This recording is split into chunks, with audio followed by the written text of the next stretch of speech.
everyone, and welcome to the 19th Represents Equality on the Ballot. I am Amanda Zamora. I am the co-founder and publisher of the 19th. Thank you. This is, believe it or not, only our second ever in-person event, and we could not be more excited to be here with all of you in Atlanta. Thanks for being here, and to all of you who will be watching us from home, welcome. Like many of you, the 19th has been gearing up for the midterm elections coming up on November the 8th. If you have not registered yet to vote yet, by the way, you can do that at the right back corner of the theater, thanks to the League of Women Voters.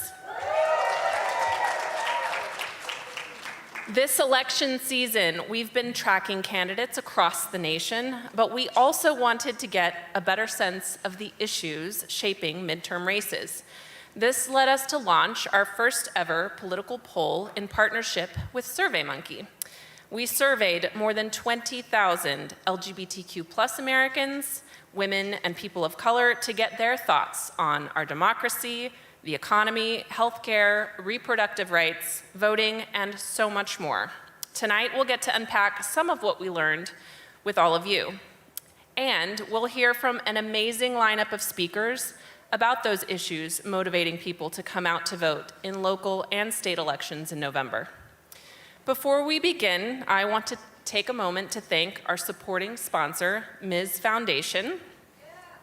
Yes, round of applause. And our partners, Teen Vogue, Capital B, and Live Nation Women, whose beautiful noise festival we are so grateful to be a part of. All right. Let's get into tonight's program, which we'd love for you to be a part of by sharing with the hashtags either 19th Represents or 19th ATL. Now, to kick off our first conversation, I'd like to invite our editor-in-chief, Julia B. Chan, and her panel to the stage. Please welcome Julia.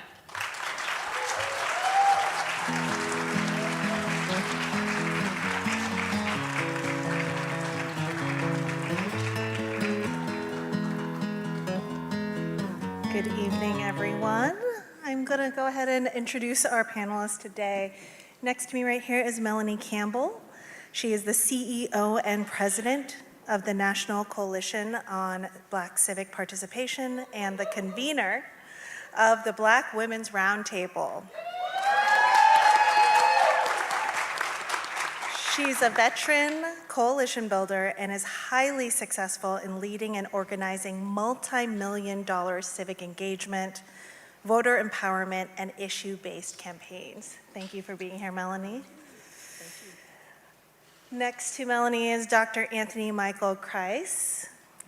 He is an assistant professor of law at Georgia State University. In 2017, Anthony authored the Illinois state law banning gay and transgender panic defenses in murder trials.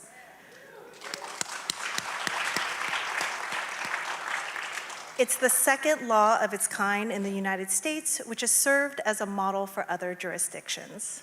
Thank you for being here, Anthony. And we have Aisha Mahmood. She is the executive director of the Asian American Advocacy Fund. Aisha developed a strong passion for immigrant rights and civic engagement as she founded the Georgia Muslim Voter Project. Give it up. And worked as the policy director for Asian Americans Advancing Justice in Atlanta. Welcome, everyone. Thank you for being here. All right. So tonight we're here to bust some myths. Ready? All right. As both a media person and a voter, every election season, it seems we hear the same storylines, what Black voters are doing, how the Asian vote is shaping up, where LGBTQ+ communities are landing on issues. But as many of us know, and I hope many in the room agree, our communities are not monoliths. We don't all think the same, we don't all have the same perspectives or experiences, and we definitely don't all vote in a unified or uniform way. So let's talk about that. All right, Melanie, we're gonna start with you. So if the myth is that Black voters tend to be more liberal, What have you seen more specifically that complicates that narrative? Well, first of all, thank you. And the 19th, can we just give the 19th a hand? Yes. You said it, we're not a monolith, right? You have conservative black people, you have liberal black people, you have people who, all across the gamut at the end of the day. I think what's the myth is that we all will just vote one way. We will just lean on those who come close to the issues and our priorities and tend to stay home if we don't see that happening. I think what's happening with this election that makes it complicated, I spend a lot of my days and nights in Washington, D.C., but I am a Southern girl from Florida, and I spent a whole lot of days here in Atlanta, and I used to actually live here. And I think Helen Butler's out there somewhere with the People's Agenda. Glad to, and she keeps me straight. This election, there's a lot of disappointment that's happening. There's some great things that happened in the last few months, but what people showed up for in 2020, when white people took to the streets, after George Floyd and Ahmaud Arbery and Breonna Taylor, a lot of those things have not been addressed. So it's complicated. And so I'm talking about not addressing the issue of when it comes to racial injustice in this country, when it comes to policing, when it comes to, so we didn't get to George Floyd, we fought with the jail, some of my colleagues that are here with me today, fighting for our voting rights. So the rights and freedoms that we're fighting for, some of those things were not handled in this last 2 years. You have, and so you have that. And then you have black men who, I'm speaking for black men, but black men who say they don't see themselves in the current either party. So you may see folks who say, well, I can somehow see myself in another party.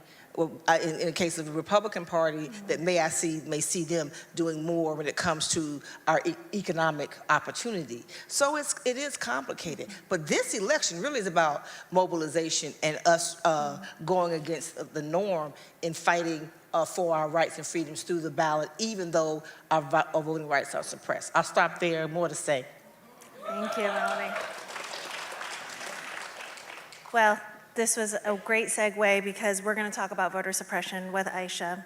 We don't often hear about how voter suppression can impact Asian American voters, and so I want to talk a little bit about that with you. What have you seen? Yeah, thank you, Julia, for the question, and thank you for the 19th for hosting us here today. I am so proud to be here with so many organizers, folks from organizations that we work with every day to fight voter suppression. And I think that's the beauty of living in a place like Georgia, is that we've really had to come together and fight bill after bill, policy after policy to protect our rights to vote. Now, for Asian American communities, we are a newer part of the electorate, and many might not know how voter suppression impacts us. You have to really kind of peel back the onion and think about why this is even a large issue. We have community members that come from different countries and political backgrounds where voting may not be something that they've ever done before. They may not trust the political system, and they may not trust government entities that are trying to get them to register for anything. And then you pile on living in a place like Georgia where voting rights are being taken away every day. You pile on county governments that are not providing access to election materials in different languages. You pile on Republican elected officials that are actively trying to make it harder for people to access their ability to vote. And so that leaves us with an incredibly diverse and host of issues that impact Asian American voters. We know that over the last couple of years, folks like Stacey Abrams and the New Georgia Project, all these lovely people have been fighting to peel back some of those layers. We got rid of some horrific voter registration provisions that made it harder for new citizens to register to vote, but we're also fighting today to make sure that we can provide language access at the polls, making sure that counties have translated materials available for potential new voters and for voters when they're at the polls. We're so proud of counties like Gwinnett and DeKalb and Cobb counties that are working to provide those materials, but I live out in Floyd County, and I can tell you that we don't have any one of those things. So there's a lot more work to be done, and I think just a reminder that with every single push, with every attempt to take away our voting rights, it impacts so many people around us, and particularly for the Asian American community who have a hard time sometimes understanding new laws and new restrictions. It's just that much harder, and we are so grateful to be in a place like Georgia where we have advocates like folks from our organizations fighting the good fight every day, and making sure that we turn out despite those challenges to make sure that we get the right people in office. Thank you for that. I think, yes, I've heard you refer to this as a citizen mismatch before, and so essentially so much of the work on the ground is to bridge so much of this work so that we can fight through voter suppression. Yeah. So. All right, Anthony, with everything we've discussed so far, I would love to hear from your work what's a popular voting myth. And I know, outside of demos, we also think about what the Southern vote, we've heard what the Southern vote may or may not be. And so I'm curious to hear from you how you intake and possibly dismantle and dispel that notion. Yeah. So again, thank you for having us. This is just phenomenal. There is this vision in, I think, the American political discourse of what a Southern voter is. Mm-hmm. And when people say Southern, they mean white. And that is just not, what the Southern voter looks like, right? Southern voters are much more diverse in both terms of racial makeup. They are much more diverse in terms of where they live, how they think, right? There's a lot of diversity and there's a richness in the electorate here in Georgia and in other Southern states that for a long time I think has been untapped and overlooked, and wrongfully so, and sometimes in a kind of disdainful way, right? Oh, Southern voters, forget it, right? That's a lost cause. And the reality is what we've seen in Georgia in 2020, we saw it building in 2018, is that Georgia and the South, not a lost cause, right? We have a richness of an electorate here that can come together and can elect liberals in a way that perhaps we never imagined 10 years ago. But even within those, there's really, that kind of diversity in our electorate, right? There's sub-diversity, right? So a lot of times we talk about black voters and people assume we're talking about Atlanta, but there's a lot of black voters in rural Georgia, right, who need outreach and we need to help organize and harness their voting power. There's a growing non-white electorate in Georgia and in the South. 3/4 of the growth in the electorate in the South are non-white voters. A lot of suburban voters are becoming more liberal because they are more educated and reject the Republican Party.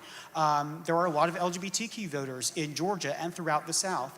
And while many of them live in Atlanta, there's a lot of LGBTQ people who live outside of the major metropolitan areas. And many of them are raising children and doing things in rural communities. And they are an important voice to take into consideration as well. And I think at the end of the day, right, if you cobble this coalition together, if you register people, you excite people, you give them a reason to vote, you tell them why it's important to vote, and they vote, they can put in people in office who will make a difference. I mean, we have the 2 best senators in the United States, hands down. And that was only possible because the diverse electorate of the state of Georgia came together and did it. But I think the other thing I'd say is this. Other states are ripe for the picking. Mississippi by 2030 will be 47% non-white. That is a state that we need to invest in addition to Georgia. We need to get on the ground in North Carolina. We need to be investing in communities all across the South and bring together the kind of change that we saw in Georgia in other states as well. Thank you for that. So let's continue on this thread of what's motivating voters to the polls right now. What are folks caring about? We, the 19th, just launched our inaugural poll last week with SurveyMonkey, and we found that jobs and economy and preserving democracy are top motivators for voting right now. Jobs and economy being the top issue for Republican-leaning men and women and independents. So in the spirit of continuing to dismantle the idea of monoliths, Aisha, what are some ways different segments of the population are experiencing concerns around jobs in the economy? Yeah, that is such a great question, and I think your poll results are spot on because our team has been knocking doors since April, and that is one thing we're hearing time and time again, is the economy, jobs, inflation, debt, medical debt, student loan debt, you name it. And it's not just an issue that's impacting Asian American communities or communities of color. We're hearing it across party lines, in suburbs, outside of suburbs. And one of the ways that that's really showing up for us is thinking about how our families are really recovering from the COVID-19 pandemic and how they're really getting back on track after small businesses were in some ways really devastated by the pandemic, how many of them were not able to access federal aid with the COVID-19 stimulus, and how they're still looking to the federal government for relief in the form of additional student loan forgiveness, looking for additional relief in the form of support for working families, and especially here in the state of Georgia, where our state government has not done enough to really support folks that are at the front lines doing the hard work. And so we hear about important relief needed for for small businesses, for families who have children, especially childcare providers, making sure that there are enough childcare options and providers in key parts of the state. And again, we hear about healthcare and economy really tying in as a key issue because we know that so many of our community members still suffer from medical debt and not being able to afford key and quality healthcare, especially in parts of Georgia where there are no hospitals and there's no access to medical providers. So all of this has been what we've been hearing since April, and I think that because of some of the recent announcements from the Biden administration around student loans, it's starting to look up. I feel like people are becoming more energized and they're remembering, what we did in 2020 and how it got them to where we are today. But there's still more work to be done to make sure that they understand that with a new governor, with continuing to elect members to our Congress, we can really do a lot more to support our families. Thank you for that. And when you're seeing this across demos. Mm-hmm. Yeah. All right, so I want to kind of stick with the same question, but around the issue of preserving democracy. And this is going to go over to you, Melanie. So preserving democracy was more likely to be a motivator for Democratic men and women. And I'd love to see, or hear, and see, since we have a slide behind us, how you have been hearing about this experience on the ground from voters. Well, I think part of it, I was like, did all you said and add paid family leave to that and livable wages as far as it goes when it comes to the issue around economic security. Really, really critical because Black women are still struggling, and women of color are still struggling from really recovering from the pandemic, and that's really, really heavy in our research as well. But the issue around democracy, that still ties back to connecting and understanding, even though I talked earlier about people being disappointed, but understanding that they can separate that out to understand that the threat to democracy is about moving back to states' rights. And for Black people, and I am from the South, by way of Florida, Georgia, really, at the end of the day, understand the history of what that means for us. So the kinds of things that are being pushed, the rights, when you're trying to dismantle democracy, you go after women's rights. You have Roe versus Wade reversed, but it doesn't stop there. And so when you look at the South, other places, yes, but if you look at the southern states, and this is just, I'm nonpartisan, you can talk a little bit, but I'm going to still, as an analyst, right, understand that you have these governors who are also pushing and making it even harder when it comes to reproductive rights and reproductive justice, because that's where the complication, and we can, and what I'm hearing from women, I was on a conversation, me and Latasha Brown the other day with, in DC, and we were all talking about, we get the tie-in to this democracy if it crumbles, so goes our rights and our freedoms. And so even if, with all of its challenges, understanding that when you're talking states' rights, you're talking about going back to a time that really, we're not even talking about going back to the 60s.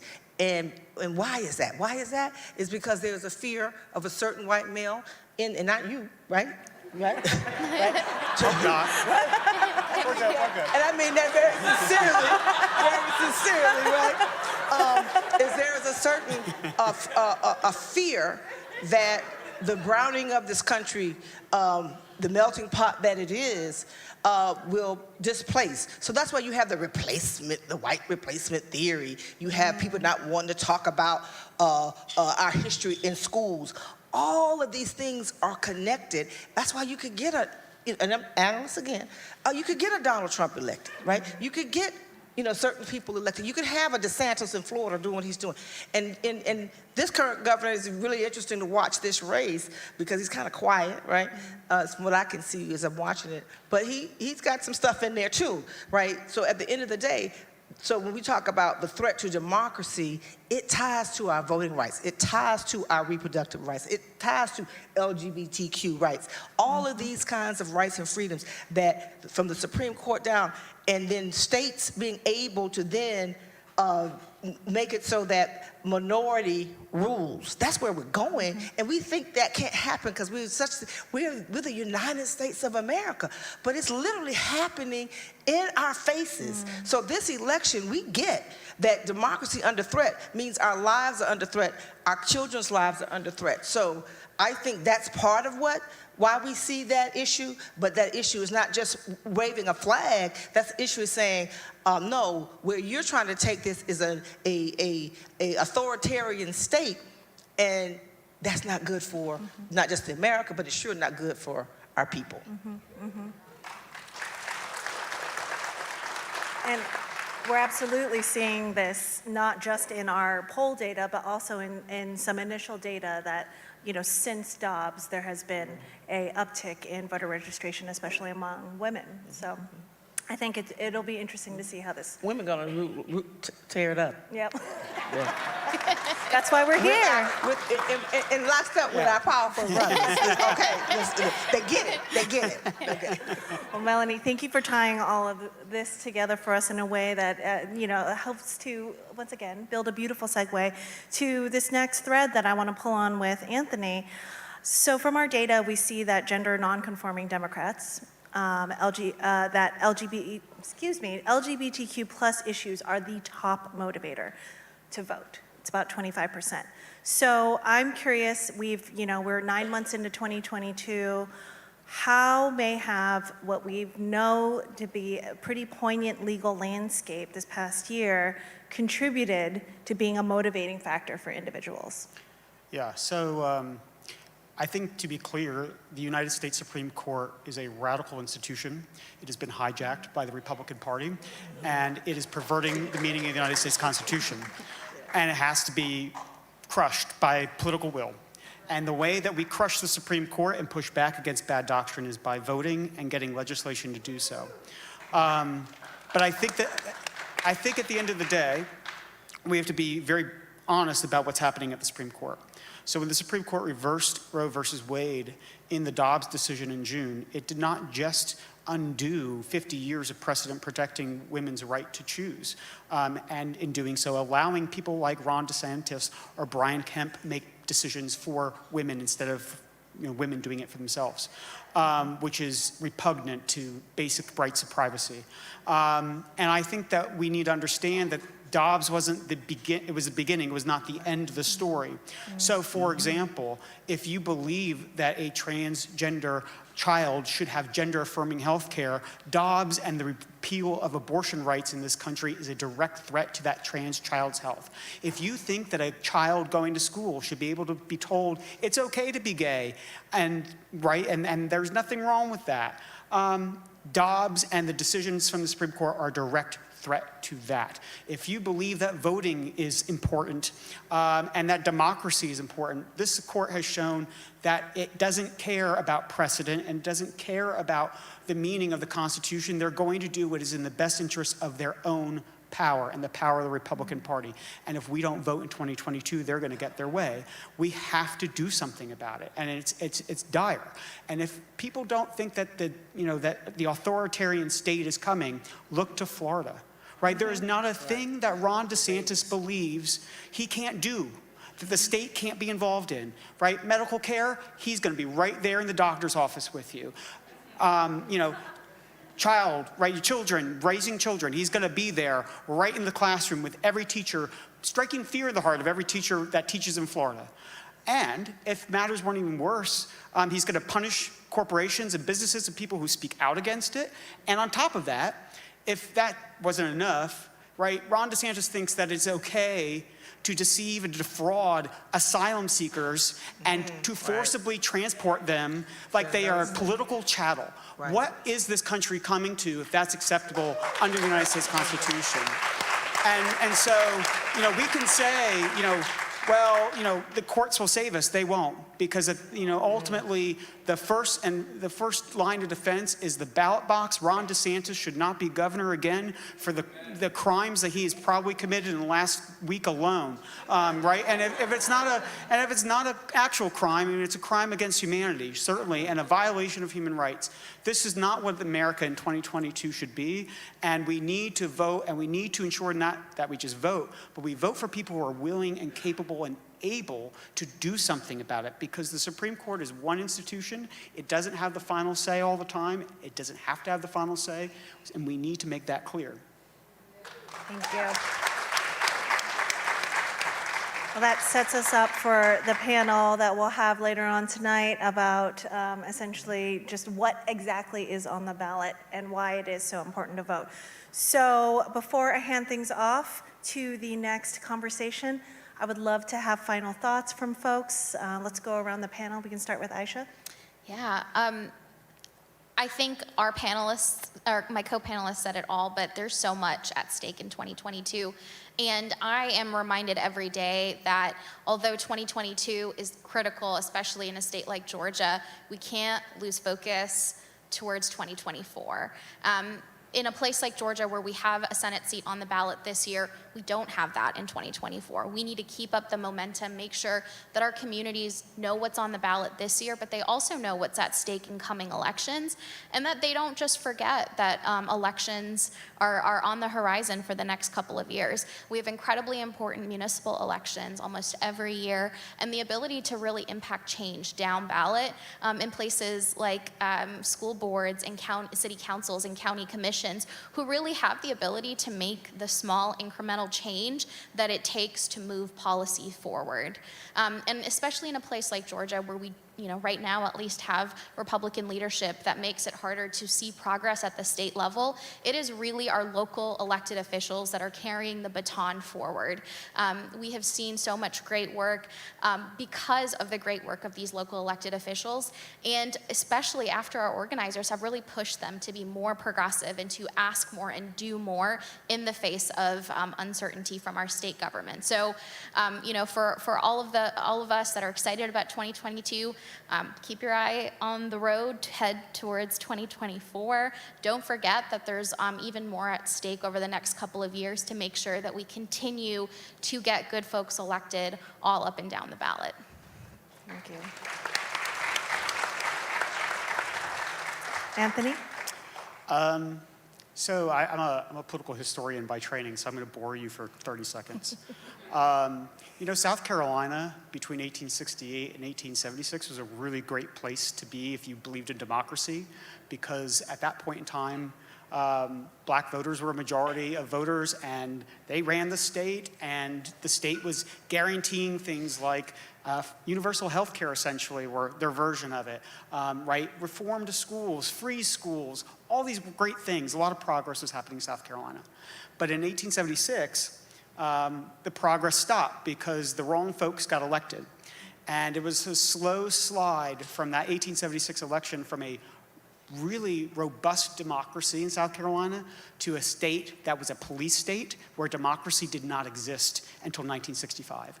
And so, right, every election we're told this is the most important election. And usually it's not true, but that is, I think that's not the case here, because we are in that same dynamic where if we lose power and people who don't believe in democracy take over, right, the slow slide into an authoritarian state where democracy doesn't matter and elections don't matter, it doesn't take much. And that's the story of South Carolina. And it's not that long ago, frankly, when the United States became a democracy. I always ask my students, when did the United States become a democracy? And I get all sorts of answers, but the correct answer is 1965, right? And to be honest, right, that's not that long ago. Right, that's the year my father was born. So, right, we're one generation removed, right, from an anti-democratic society where elections don't matter, civil rights don't matter, the right of individuals to have privacy doesn't matter, and the state will dictate decisions for everybody. So we need to get out and we need to vote, and we need to make sure that others vote so that that kind of backsliding doesn't happen. Thank you, Anthony. I'm going to say, I can't sing, but I'm going to say, Georgia. Oh, Georgia. We need y'all to turn out. We needed y'all in 2020 and January 2021. And we need Georgia to do what you know how to do and help lead this country and save this democracy. So support, I said Helen Butler earlier, the Georgia Coalition for the People's Agenda, Georgia Stand Up, New Georgia Project, your organization. What's the name of your organization again? Asian American Advocacy Fund. So support the organizations that are out here, Black Voters Matter, many other organizations, Black Women's Roundtable here in Georgia. Support the organizations, because part of what happens is that when our folks are frustrated with the system, they sometimes don't want to hear from the elected officials. They want to hear from trusted voices. These are trusted voices in the community. So write a check. Go online, make contributions, and I'm really, really serious, because part of it is it takes money to save democracy. It takes money to do that. So I'm just putting that plug out. They didn't ask me to do that, but I'm like, if you really want to do something, do that, vote, and support the organizations on the ground who are really risking their lives, because the other part of the safety issues we didn't get a chance to talk about, but people are under threat just trying to get people to register to vote. So we're not far removed from what happened in the 50s and the 60s and before that. And that's happening as we speak. Florida last has a voter fraud police. The home state I grew up in, I come from small town Mims, Florida, Harry and Harriet T. Moore, for those who know NACP history, where their homes were bombed in the 50s for organizing and registering people to vote. So they have a voter fraud police in my state arresting people who were registered to vote legally. So there's a lot going on. And this election, you have the governor's race and the opportunity to shift power. I can't tell you who to vote for, but don't listen to what they said the last 3 weeks. Look at the last 4 years and make a good strategic decision about who really will win the election on November 9th is over. It comes. What will we be looking at in this state and across this country? So Georgia, make it happen. Thank you.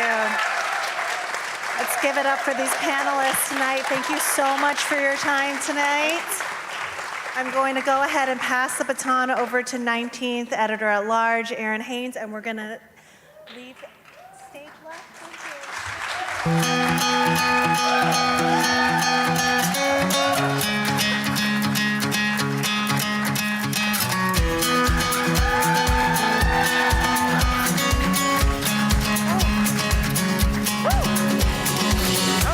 Okay, well, thank you to Julia, and thank you, Atlanta. It is so good to see everybody out here tonight. The South has got something to say, right? Well, you all know that. I mean, thank you so much for being here, everybody. Thank you so much for your support of the 19th. I am so happy to be home, and more importantly, it is my honor to now introduce the Democratic nominee for Georgia Governor, Stacey Abrams.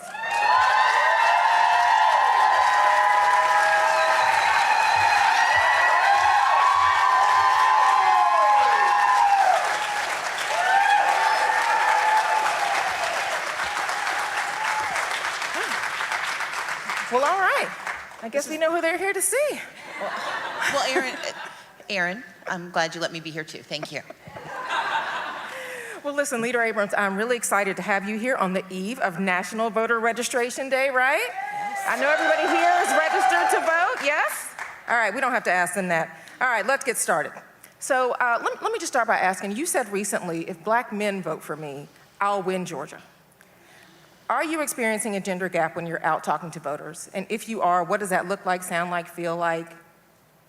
This is not about a gender gap. This is about a power issue. We know that communities that are underrepresented, that are often left out of the conversation, tend to not participate in elections. And if you look at the vote share for black men vote, they participate, they are strong voters, but they currently in Georgia punch just below their weight class, meaning that their power in the electorate is not matched by their turnout. And that is a legitimate decision that is often grounded in not being included in conversation. As I did in 2018, what I have done in 2022 is intentionally engage black men in conversations about their specific and unique needs that often intersect with the needs of so many other communities, but have to be specifically articulated, not because they don't know, but because they need to know I do. And I have done that with other communities, but in this instance, and as many of the people in this room may know, when I'm asked a question, I have this annoying tendency to actually answer the question. And so I was asked I was asked a question about black men's voting power. And the reality is that given the sheer volume of available voters, and given the capacity of black men to participate in elections, if they participate, when they participate, and when they vote their vote share, it changes the outcome of elections. The same is true for a number of different demographics, but when specifically asked about the power of black men, I will never deny or understate the power of black men to change the future. Yeah. Well, you know, you're bringing up another point that you and I have talked about, and that is really you're prioritizing persuasion voters. And for people who don't know, persuasion voters, as you've explained to me, are people who don't need to be convinced necessarily about who to vote for, but to be convinced to whether or not they're going to vote at all. Who are those voters right now in Georgia? How many of them do you think are women? There are going to be some polls that come out in the next few weeks. I think there's going to be a poll a day, and you're going to see these wild swings in numbers. And that's all based on what the pollster believes the electorate will look like.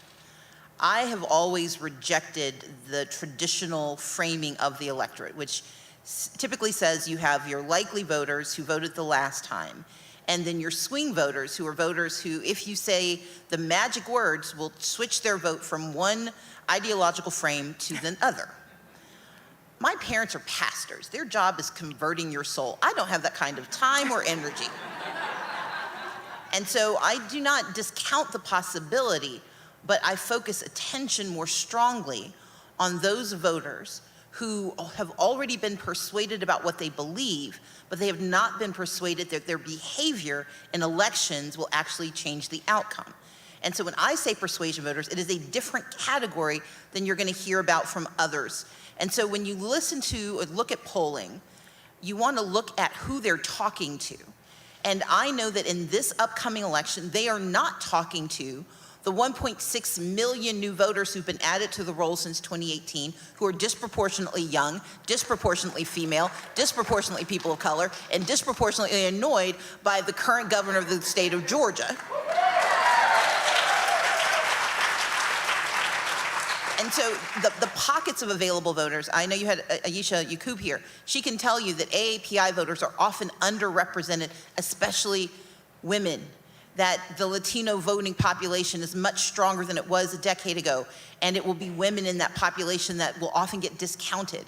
That black women, while we tend to vote our vote share, we are often not included fairly in the composition of the electorate when pollsters are asking the questions. And you have a whole swath of young women who are going to be discounted as voters because they tend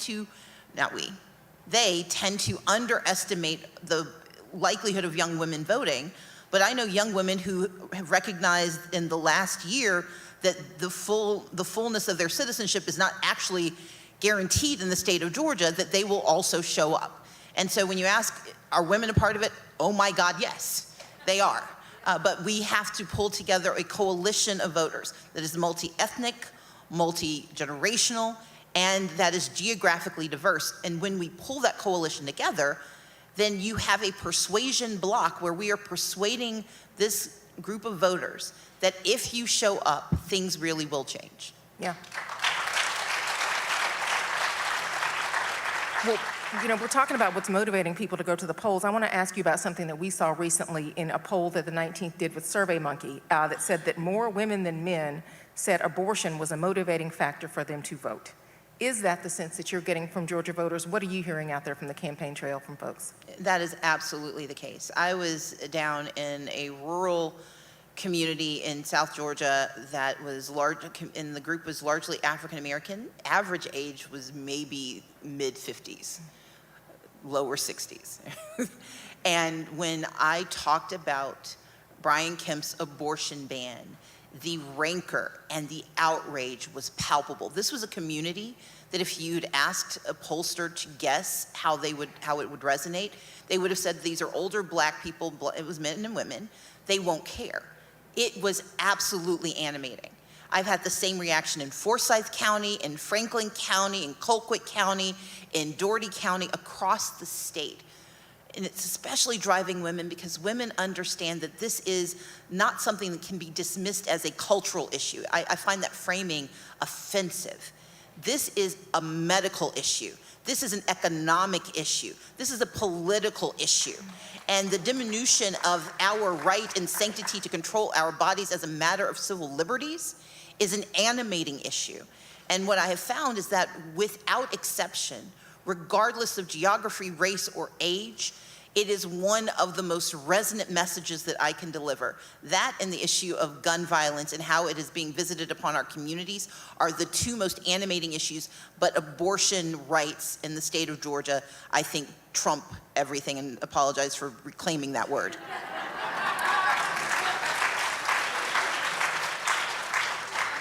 Well, I'm sure I don't have to tell you that as we sit here today, there still has never been a black woman elected governor in this country. Yeah, I know. It turns out, I hear you're trying to do something about that. I just want to ask, now here we are in 2022, are there voters who are still skeptical about your electability? And if they are, what are their concerns? Well, you have to, What are they telling you their concerns are? I often read about it in papers of record. Sure.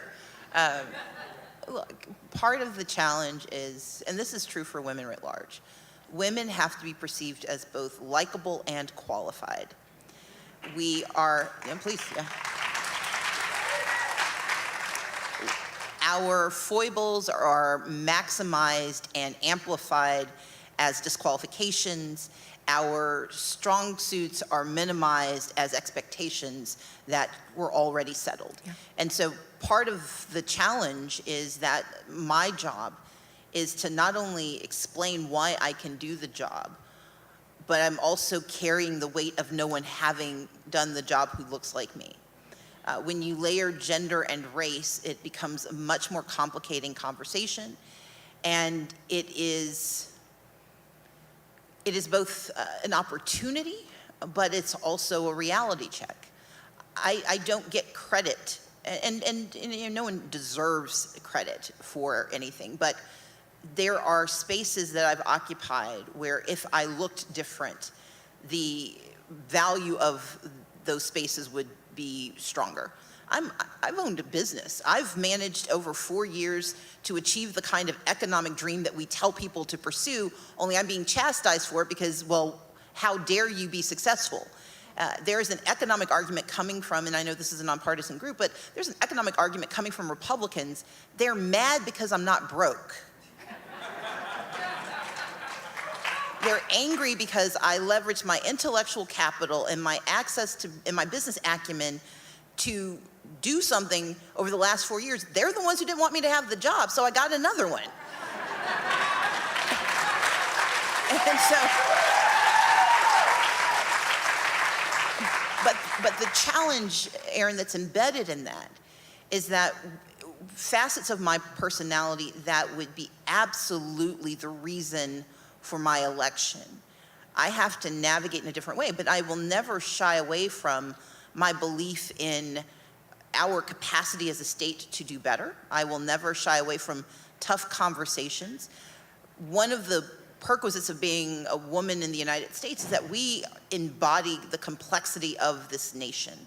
And my responsibility is to not be reductive in how I address issues. There was a comment made by someone that there were too many policies that I was thinking about. Like, we have a lot of issues. And my question is, why wouldn't you hold the man who has the job accountable for not having any policies about these issues? But I say it in this way. I have as a woman an opportunity to demonstrate a way to run for office. It is not the only way, and I am proud of all of the women who are running. I'm happier about the ones who share my political values. But writ large, it is an important step forward in this nation that more women are being considered for executive roles. We have proven that we can do the legislative work. It is now time to prove that we can hold the highest office of executive power short of the White House, and that is being the governors of the states and this nation.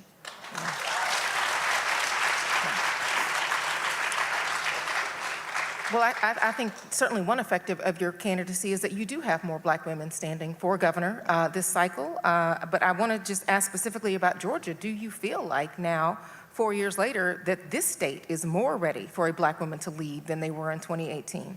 I think they were ready 4 years ago. Are they more in need? Yes, but let's be clear. The necessity that I talked about 4 years ago was that we needed Medicaid expansion to save our hospitals. We needed economic development that reached into our communities. We needed fully funding of our education. We needed pay raises, real pay raises, not pay raises on layaway for our teachers. We needed investment in our communities. We needed to tackle the issue of housing. Every one of those issues were both revealed and exacerbated in sharper degrees, not only due to COVID, but due to the failure of the existing governor. And I think what is both opportunistic about this moment and challenging about this moment is that we spent 20 years being convinced that we don't deserve those things. 20 years of this poverty of imagination that has seeped into our existence, and we've been gaslighted into believing that what we have is enough. I don't believe that. We deserve more. We've paid for more. We deserve more. And with the right governor, we will have more. And so being a black woman is a part of why I'm so aware of all the things that we lack. But being a qualified candidate is why I'm the reason we can get it if I'm elected. Well, I mean, speaking of getting elected, because I want to ask this because you are somebody who helped deliver for Democrats in Georgia in 2020, right? And certainly those Democrats include President Joe Biden, Vice President Kamala Harris. So I'm wondering if we should expect to see the president and vice president return the favor on your behalf in the next 50 days. I am open to anyone who wants to come to Georgia to remind Georgia voters of what we've accomplished and what we have yet to get done. And so I've been very clear. I would welcome the vice president, the president. I am excited about this election. My friend Cory Booker was here a couple of days ago. We've got some friends coming into town. I'm not going to go through all of them, but I will say this. There is absolutely no reticence on my part. I know people have tried to spin up stories where they don't exist. I welcome President Joe Biden and Vice President Kamala Harris to come to Georgia because that's one of the ways we show Georgia what Democrats have delivered for our state. Okay, well, now we have official invitation, just in case anybody missed that. They are invited down here. Well, I want to ask you, because in 2018, you acknowledged that Republican Brian Kemp was the governor, but refused to concede and challenged the way that he administered the election as Secretary of State, let's say. But then you had former President Trump losing in 2020 and him refusing to concede or admit that he lost, instead falsely claiming that the election was stolen. Now, we know, I know, these people know that what you said and what he said were nowhere near the same thing. But do you think that Trump's embrace of the big lie affects the fragility of democracy or the people's trust in election results? And would you discuss the outcome of an election differently in the current climate? We have an obligation as Americans to both acknowledge the intention of our voters to sustain the stability of our democracy, but to also challenge broken systems. If challenging broken systems is disallowed, then every advance that we have made for the suffrage of women, for the suffrage of people of color, for the suffrage of young people, those were all systems that were designed to preclude participation, and it took protest to move those conversations forward. It took protest to change the Constitution of the United States.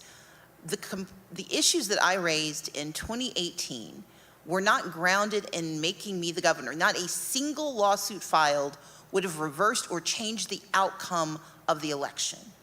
My point was that the access to the election was flawed, and I refused to concede a system that permits citizens to be denied access.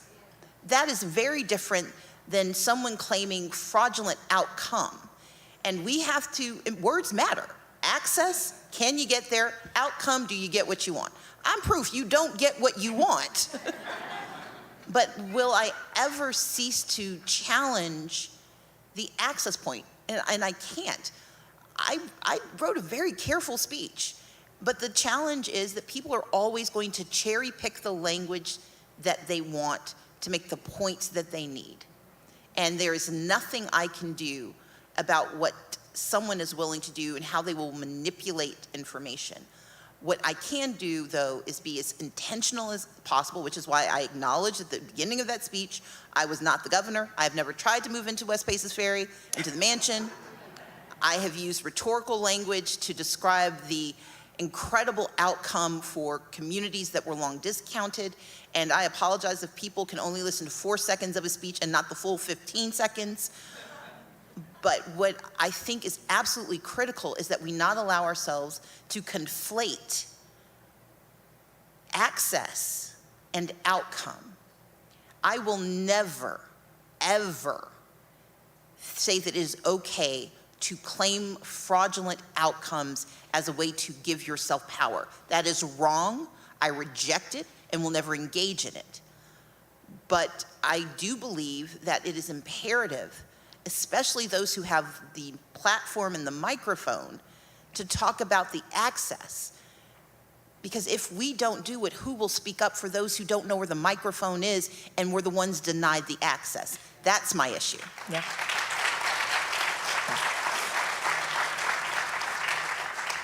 Well, you're bringing up something very important, something that we've talked about, and that is your commitment to access. But that does kind of complicate your candidacy, because you are somebody who is at once a candidate for office, but who is also running a campaign to make sure that whoever is voting has access to do that safely, securely, fairly. How much harder does that make the job of running for governor? I'm laughing at myself because my priority is democracy. And that means that if I truly believe in my priorities, my first responsibility is to ensure that every voter is able to register, stay on the rolls, cast a ballot, and have that ballot counted, regardless of who they cast that ballot for. In math terms, that might weaken my position as a candidate. But as a citizen, it is my responsibility. And so I don't think it complicates it, but it does energize me to do as much as I can on both sides. I want to make certain that everyone who has the right to vote can cast that ballot, but that just means I have to work double time to make sure the people who like me are the ones who show up. But I don't want anyone to be denied their opportunity. One thing that you and I've talked about is that in 2018, it was obfuscated by all the other challenges, but we had a Republican in Georgia who, due to the perfidy of Brian Kemp, had to have his election run 3 different times. The brokenness of the system was so egregious that they had to call the same election 3 times in a tiny county. And that is wrong. And so I would never, if I'd lived in that county, would never have cast a ballot for him, not once. But it was my responsibility to speak up for him and to speak up for the voters who were denied the right to pick the person of their choosing. And so I don't see a conflict. I see a foundational responsibility of citizenship and an occupational intention as a candidate. As a candidate, I want your vote. but as a citizen, you deserve to vote for whomever you want. And my responsibility is to do both things. And as I said, women are really good at being complex, so I can do both at the same time. Well, listen, I want to ask you one more question, and this one is from our audience. Speaking of access, what is your priority and strategy for supporting Georgians with disabilities, especially funding the Medicaid waiver? So let's begin with the fact that I'm the only candidate who has a disability coordinator on my campaign. And while I cannot speak to the census of my opponent's campaign, I have 4 people who are employed by our campaign who have different but very real disabilities. I am the only candidate I know of who has taken the time to meet with the intellectually disabled community, with the deaf community, with those who've been physically disabled, with those who are young people who are employed and having an opportunity to really move beyond what some would consider their limitations and I consider their opportunities. This for me is not a conversation, this is an obligation. And it is my intention to carry that with me into the governor's office. It is about the Medicaid waivers, because we should not have a 7,000 person waiting list to provide service to those who are owed that responsibility by virtue of our humanity. We need a governor who is actually going to make certain that we look at every facet of the provision of services in the state of Georgia with a lens towards the disabled, from education to access to jobs. Right now in Georgia, you can be paid a sub-minimum wage because you are disabled. You are denied, though, the ability to save your money because of state and federal law. There is a marriage penalty when disabled people marry. And there's a very antiquated approach that we take that this governor has done nothing to address. I not only intend to address it, I began my campaign with an intention to include everyone, because it's also because of voter suppression that voices are not heard. And we know that because of the changes to absentee ballots, disabled people who for 15 years could count on their ballots showing up have now been forced to go through the most complicated rigmarole simply to cast their ballots. But let's take it a step further. For disabled women who are the victims of rape or incest, their ability to get access to reproductive care has been almost virtually stymied, because that 6-week calendar for women writ large is nearly impossible. But if you are disabled and you are also dependent on someone else to get access to your basic medical needs, by the time you can know what is happening, it is too late to get the care that you need. And he has layered on top of this the requirement that you have to likely report the person who is your caregiver to the police, that you know that you have control enough of your body to know what is happening within this artificial timeline that he has set. You cannot believe in and care about disabled women and put in place the abortion ban that exists in the state of Georgia right now. And so across the board, from waivers to jobs to education to the repeal of HB 481, I will be a governor for all of Georgia, but I will be a staunch ally to the disabled community. Well, Leader Abrams, I think you know that I could ask many more questions. I have many more questions, but what I do not have is more time. But I want to thank you for being here with the 19th, on the 19th. 50 days to go, less than a month to go to early voting starts in Georgia, people. Thank you so much for being here with us. Thank you for having me. And now I want to invite to the stage Lexi McMenamin, Teen Vogue's News and Politics editor, to lead our next conversation. Thank you.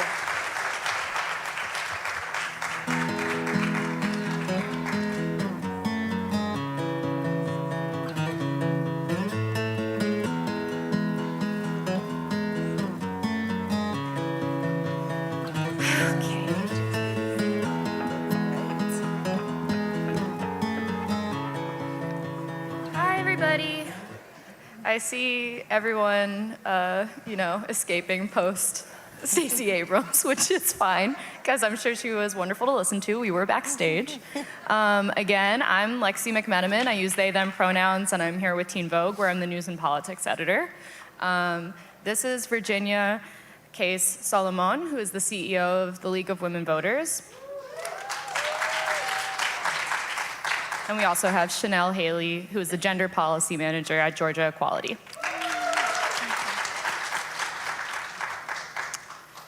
Every election is high stakes, but this fall especially the core rights and identities of some marginalized groups are on the ballot. According to the 19th's recent poll with SurveyMonkey, a majority of Americans believe abortion should be legal in all or most cases. I'd like to invite both of you to comment on what this looks like in Georgia this year, and then also Virginia. Like, if we want to start with Georgia, I'd be interested to hear what state and local races you're following this year elsewhere outside of Georgia. Do you want to start first? Yeah, you can. Okay, well, I would say that right now, abortion is on the ballot, like you said, across the country. I think what's interesting with Georgia is so goes Georgia, so goes the South, so to speak. And we've been looking at Georgia as almost a bellwether for what's going to happen, particularly around the South. I think, just being able to witness Stacey here, right? The gubernatorial race, knowing that there are different decisions that will be made by a woman. And then every race, from the local to municipal races to countywide races, every single election, every single race actually matters, even including judges, right? We think about the impact that judges have in our lives and our decisions. When we think about every single race, and so it's hard to just say, well, it's this one or that one, because all of them actually really matter.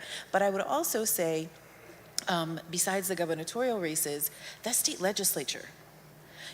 Looking at the state legislature in Georgia, and it is not as reflective as it could be, but there is such a wide open opportunity right now for women to really claim these high stakes elections that we have to do good for other women and people who can get pregnant. I think it's important to say that this is not just about women, it's about people who can get pregnant as well. Right, Virginia and I were talking about this backstage, but I am a trans person, I'm non-binary, I can get pregnant, I take birth control, and I am not a woman who can get pregnant, So it's very useful to have as a reminder. Thank you. Chanel, go ahead. The elected officials here in Georgia like to look at and think mainly about the economics.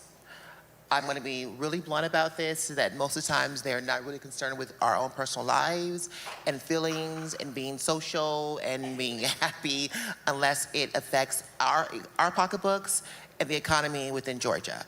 And I say all that to say is that when we're talking about who we're voting for or what issues that we believe in, we need to phrase it as that you pushing out abortion out of Georgia means you're pushing out excellent workers, business that would be coming here, contracts, and just residents that have been making Georgia thrive all this time, but now are going to lose some of their rights because of what has transpired here around the Roe versus Wade and our heartbeat bill that we have. Right. And so I want people to understand and know that really is, when we're talking about what's on the ballot around abortion, is people wanting to be living somewhere where they feel as if they can make choices for themselves, and it's not the local government or the state government making choices for them. Right. Sticking on local governments, kind of on that note, but on a different issue. Many states are also seeing conservative efforts to change the teaching of history in schools, obviously, and also of education around sexuality and gender, and specifically targeting school boards as the access point through this. But you also see it in library book bans. Like, there are all sorts of levels at which this is working, right? And Chanel, I was hoping maybe you could start about what this has looked like, this trend in Georgia. The bill was passed. Yeah. It's it wasn't called a CRT. Critical race theory, it was divisive techniques. And so that expands not just for LGBT, talk about anything LGBTQ, but also in race and race equity. And their argument is that you can't call somebody and tell them that they are racist in education. But the reality is if we're teaching, as we always have, about the history of what's happened in America, then, you might fall in a category or two. Right. You know, it's interesting, this conversation in particular, because it's not just Georgia, right? And Right. Georgia is just a microcosm of what is happening around the country. And I think we have to call it what it is. A lot of this is rooted in racism and white supremacy. It is anti-LGBTQ, and quite frankly, it's anti-American. And so I think we need to reclaim the narrative of what it means to be a patriot, to stand up for other people's civil and human rights, but also to get rid of this whitewashing of American history, to get rid of the gender bias that exists, to get rid of this anti-LGBTQ sentiment, which has been growing around this country. And it's not just that, it doesn't stop there. It's anti-Asian, it's anti-Black, it's anti-Latino, it is so many things. And ultimately, what it is also, this attack, it's fear.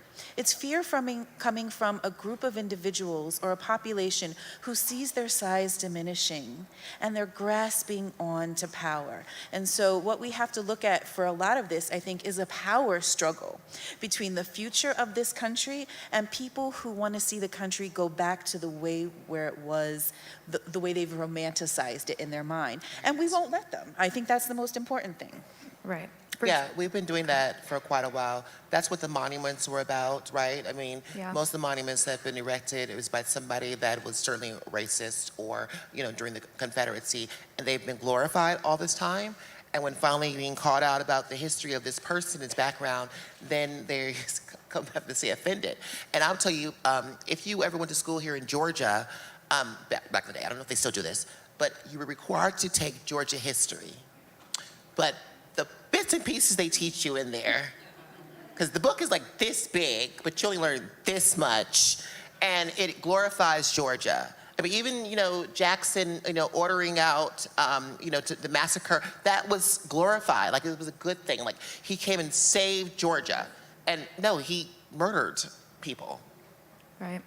Well, and also, before 2020, everyone always thought it was like, oh, you'll never get the monuments to come down. And as you've said, we've seen that change too. So, Virginia, I actually wanted to ask you, outside of Georgia, what the League of Women Voters is doing with these hyper-local elections, because I think that that's like a huge piece of your work, and I was just curious if you could speak to it a little bit. So when we talk about hyper-local elections specifically, I mean, one of the things I love about the League, and shout out to my League ladies who are here tonight as well. The League, we have more than 760 leagues throughout the country. So you imagine, we have national, then we have 50 states plus hopefully the 51st, which is Washington, D.C. And then the rest are local leagues. So the bulk of our work happens at the very local level. And so that goes everywhere from voter registration to voter education to running candidate forums, but it's also nonpartisan get out the vote efforts. And we are very much focused on educating people around issues because, like, for example, right now, it's not enough to ask somebody, are you pro-choice? The question is, if you are elected, how will you show up for women and people who can get pregnant? How are you going to codify the protections of Roe if you are elected to your state legislature or your city council or wherever it is? How are you going to advocate and how are you going to work towards legislative solutions? And so it's not enough just to support it. And so we can put the pressure by asking the questions that need to be asked in a way that is not supporting one candidate or the other, but making sure that people know what their elected officials will actually do, not just what they say they support. Right.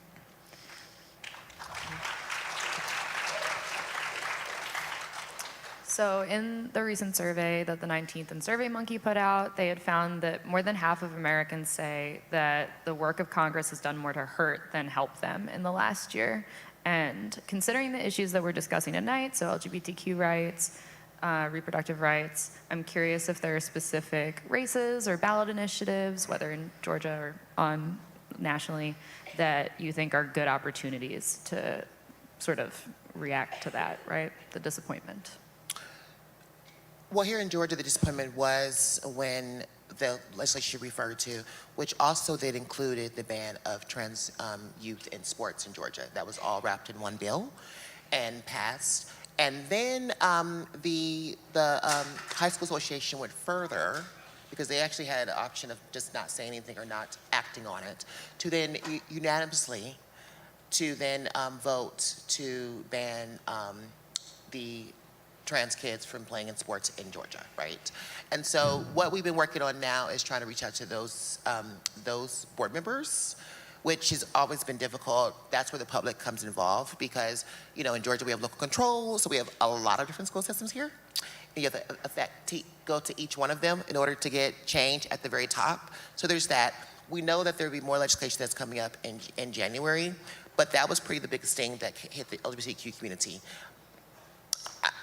On one hand, we've been lucky for the last couple years here at Georgia Equality where we got to fight back some RFRAs and we got some adoption access, HIV, syringes, some good positive wins.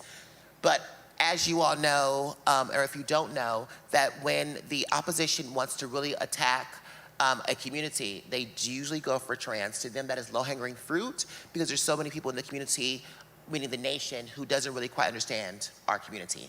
And so they're okay with us being attacked many times. Right. You know, it's interesting, and I really appreciate you talking about the attacks because I think that's another thing that we don't talk enough about, especially when you see what happens to Black trans women. And so I just want to applaud you for how you have shown up and really led in this movement for gender equality for all, but really just the way that you've shown up as a leader, even at when you face personal attacks at times. And so just thank you for that. Thank you. I think the question around Congress, you know, okay, so a lot of people just have a lot to say about Congress right now. I get it. But the reality is that there was a lot of legislation that was actually passed in the House. The John Lewis Voting Rights Advancement Act, the For the People Act. You have legislation after legislation that has been moved in Congress. Many of that was led by Black and brown women I would like to add. Equality Act. But there's the filibuster. So once it gets to the Senate, the problem still is that you have to get to that threshold of 60. Unless it's an economic package, I know most of you probably know this, but it's like the wonky side of me. And it's so frustrating because you still need 10 Republicans. You still need 10 Republicans. And so unfortunately, there are a lot of these great pieces of legislation that could have passed that haven't. And so while I know that that survey, you know, says they feel that some of the legislation or a lot of the legislation has harmed them, I would say that that was because the things that help people most oftentimes didn't get passed. But there were also some really great things that did. If we look at student loan relief, there are people, and I don't know about y'all, I'm 50 years old and I'm still finishing paying off my student loans. Like, that's crazy. I'm too damn old to be paying student loans at this age. And I think there are a lot of people who are going through that when we look at the infrastructure bill. But there are other things like CARE that didn't pass, right? That we wanted to make sure that would have provided a lot of relief for a lot of people. So I think, you know, there are some good people in Congress who are working really, really hard. But then there are others who are holding things up. Democrats and Republicans alike. Now, this is like, we like to say at the League, we are an equal opportunity protesters, and we will come at you because we believe that you should be representing the interests of people. And I would also say that money in politics is still a problem because many of our elected officials are beholden to the dollar. There is actually a room called the Dialing for Dollars room in Congress. So people get elected every 2 years, and part of their job is to fundraise so that they can get re-elected. So until we address some of these issues like money in politics, until we really remove the filibuster as an impediment to passing civil rights legislation and legislation that will help impact people's lives, we'll continue to see survey results like that. Right.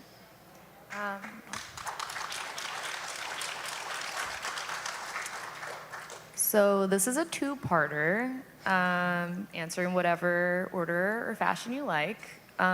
Even though President Joe Biden is not on the ballot this fall, I would be interested to hear what ratings you would give him on reproductive rights since the fall of Roe earlier this year, And additionally, how you would rate the Biden administration's response to state-level policies, such as those in Georgia that are focused on quote-unquote critical race theory and trans participation in sports, et cetera. So, anybody want to? You want to go? You want me to go? How are we going to do it? Sure. You know, I'm a little biased here because I was a delegate. I am not aware of any comments besides, you know, the press secretary commenting on the critical race theory. Right. That's it. In relation to trans sports bans, bathrooms, violence, these are all things that the White House has spoke up against, has been to court on. And I'm saying this since 2021, okay? That's when most of this was done, right, in 2021, under this, the Biden administration. Back again, as a whole for the LGBTQ community, you know, honoring Pride Month, acknowledging, making some executive orders. So I would say that Biden has tried to carry on the tradition that Obama did in relation to the community, and this being, of course, the only second president that's ever even said the word transgender, okay? Spoken about it at the UN, just, you know, blew everybody's mind around that. So I would give him around a B. And I say a B and not an A, because I sound really supportive, right? Is because I think that there was some other opportunities to be able to step in and be a little more vocal or do a little more executive action or a little more strong arming in certain situations. But I would say a solid, strong B in relation to the trans community, particularly trans kids in sports. So, because we are a nonpartisan organization and it's close to the election, I am not allowed to give a grade because he still is the head of the Democratic Party. But I think he is on the ballot, right? In a lot of ways, even though he's not actually running, the reality is that he is the head of the Democratic Party right now. And he has a bully pulpit that is much greater than almost anybody in the world.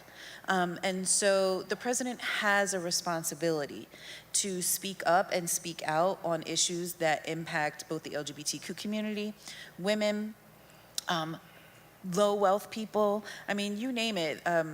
When we talk about criminal justice reform, these are all areas where he has a responsibility.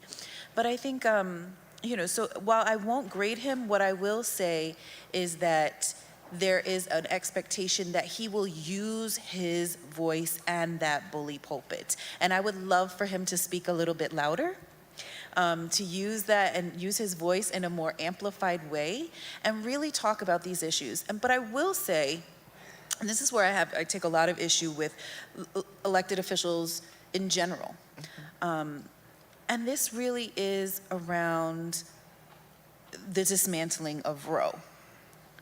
Because a lot of people are using this as a political issue to get through the election.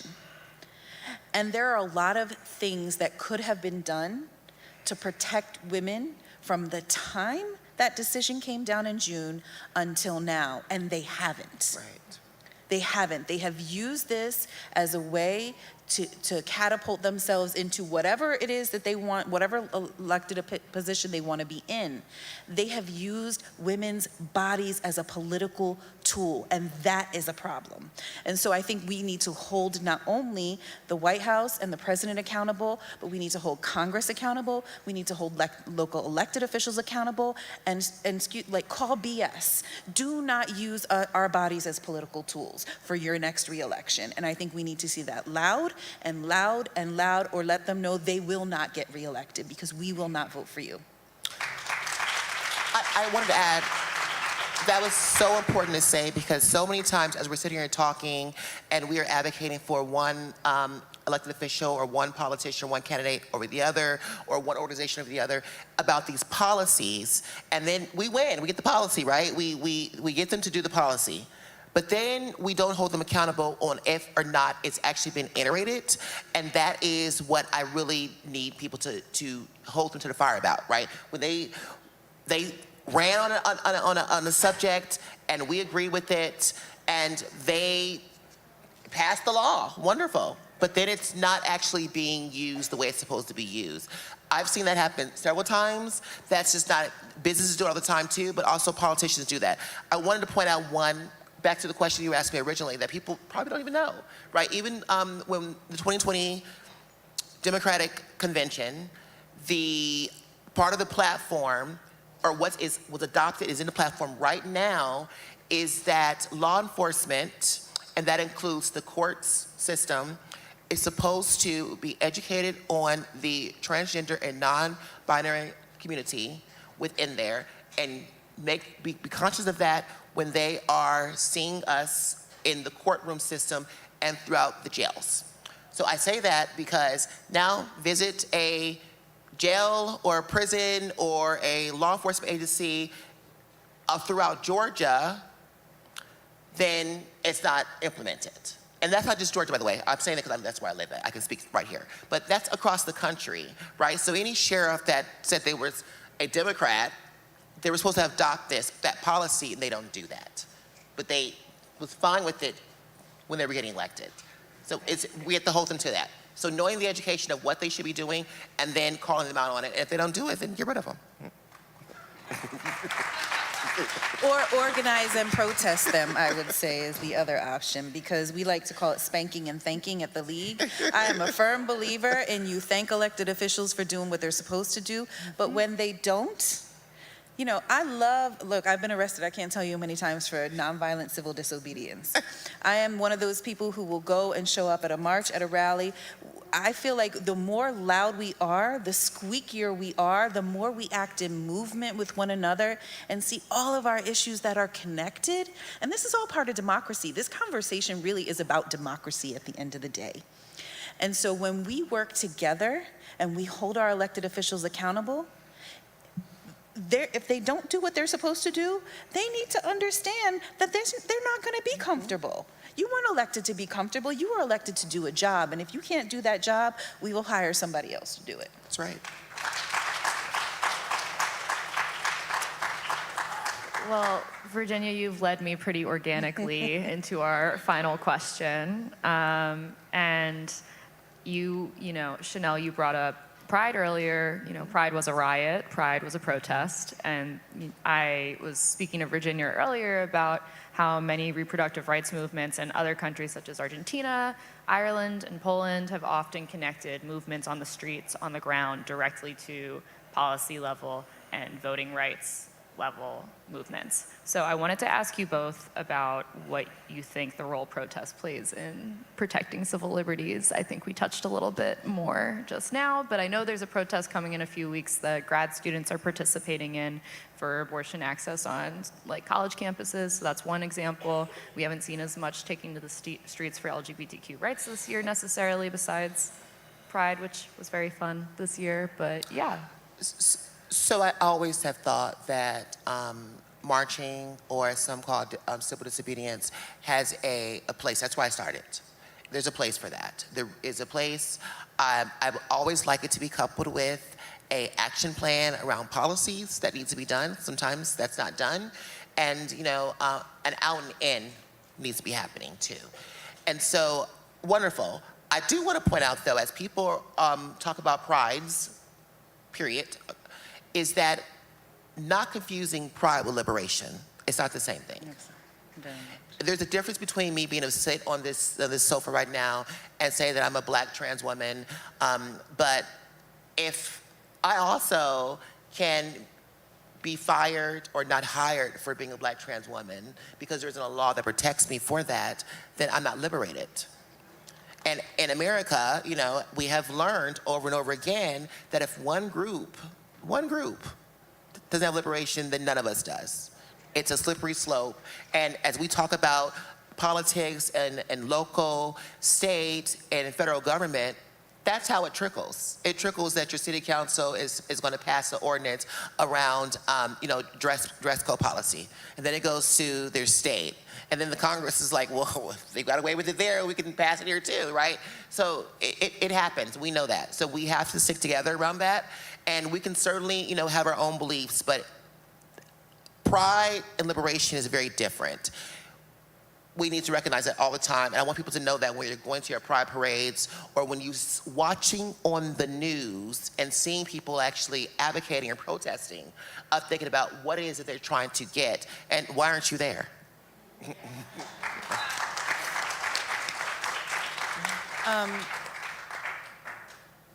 So I started as an organizer. I started 27 years ago. I know I'm getting old, but 27 years ago, and I was one of the only women when I started. It was all men. They wouldn't want to send me to certain neighborhoods because they were worried about me. I grew up in public housing. They were afraid to, they didn't know, so they were like, you can't go there. I was like, I know everybody. What are you talking about?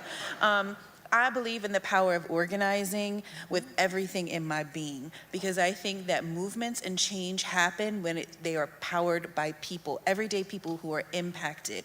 And so I think that there are times when you engage in, advocacy campaigns and letter writing and all of that's great. Marches and mobilizations are great. But that on the ground organizing, because if every single one of us went home today and got 10 people to vote or to act on an issue, that's you engaging and organizing. And when we connect ourselves across movement, because we're all impacted by, none of us are one-dimensional people, right? We're impacted by climate. We're impacted by LGBTQ issues. We're impacted by women's reproductive freedom. We're impacted by racism. If you are a white person, you are still impacted by racism. Every single person in this country is impacted by so many of our issues. And so when we can organize, mobilize, and come together across issues to support one another and really bring about powerful change, my God, what can we do? And when it's rooted in love, and I think that's the most important thing. We do this work and we engage and we mobilize and we raise our voices because we love our country. Even though our country hasn't always fully loved us back, we love this country and we see the possibility of what can be done. And only when you do it with love and you can see possibility is when you're able to make and create long-lasting change. But it doesn't end there, because then you have to maintain it. We see what's happens with women now. Black and brown women were screaming, they're trying to take it away. And a lot of people are like, no, they're never gonna touch Roe. Justices who swore, I would say lied under oath and said that they were going to maintain Roe, that it was settled case law. But guess what? There had been a 50-year fight to remove those freedoms from women. And so because we weren't all together being vigilant, to protect those things. See, we don't always want to just come out when something is threatened. We need to come out when we have it to make sure that we demand that we get to maintain it. And so I believe in movement, I believe in organizing, and I believe that we can do it together when we come together.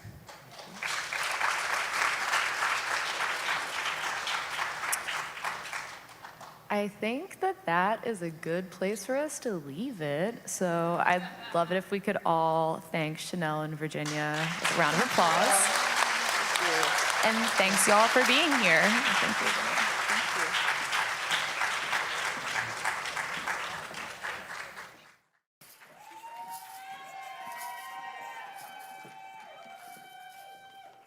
Now let's hear it for Allison.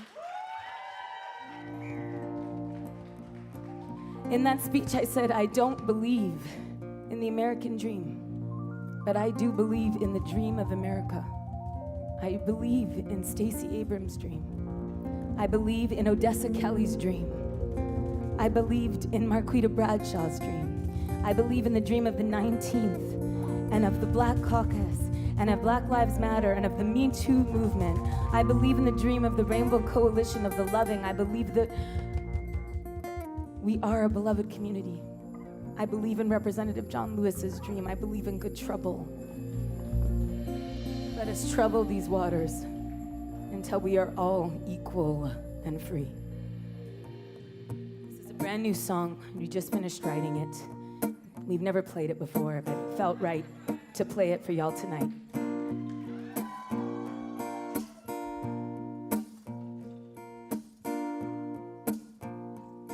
I got joy in my heart this morning, but I got trouble on my mind. Yes, my people know how to feel two ways about something at the very same time. And it's just for the new day coming, but the trouble's for them too. 'Cause we've come so far, but we've so much work to do. Hello, California money. Hello, Mississippi down. Georgia, you can rise the sleep out of your eyes. Yeah, that tomorrow never comes. How you gonna ride that wave? Depends which frequency you're on. Go and make yourself known. Tomorrow knows their own. Oh, the freedom round is calling. Told us all to carry on. To be the drum, to be the ones. We shall not be overcome. Oh, the long arc of justice, that long arc of peace. We trouble these waters to be released. One vote now, a family. Hello, California money. Hello, Mississippi down. Georgia, you can rise the sleep out of your eyes. You thought tomorrow never comes. How you wanna ride this wave? Depends what frequency you're on. Go and make yourself known. Tomorrow knows their own. Well, that trail of tears is still rolling. Oh, Tennessee waltzing in blood. Now my daughter can't sleep for the nightmares. Every night she's gunned down at school. And every day she sings her wild anthems, beats her fears out on her drums. She's a World Cup, she's Harriet Tubman. Can we be brave as our children? Hello, California morning. Hello, Mississippi down. Georgia, you can rise the sleep out of your eyes. If that tomorrow never comes, how you wanna ride this wave? Ooh, depends what frequency you're on. Go and make yourself known. Tomorrow knows their own.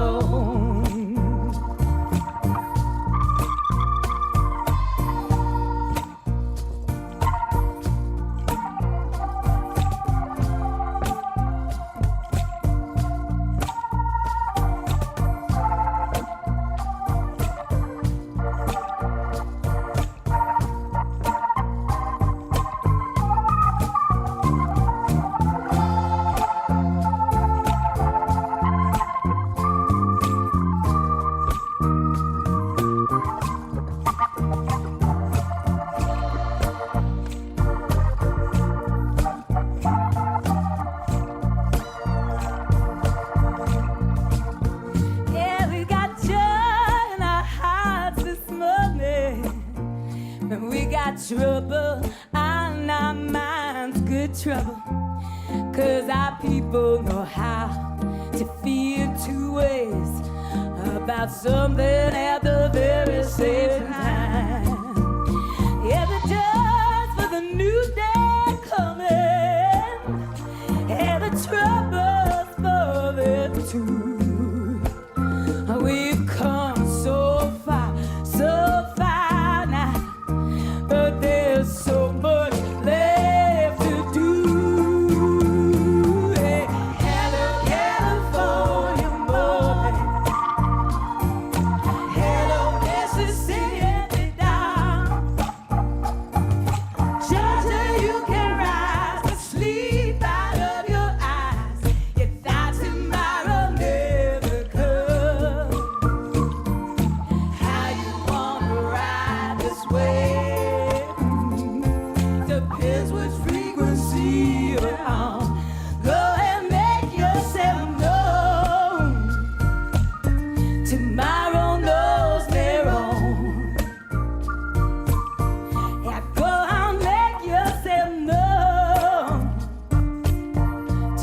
Thank you so much, Allison, and all of you for that incredibly special performance.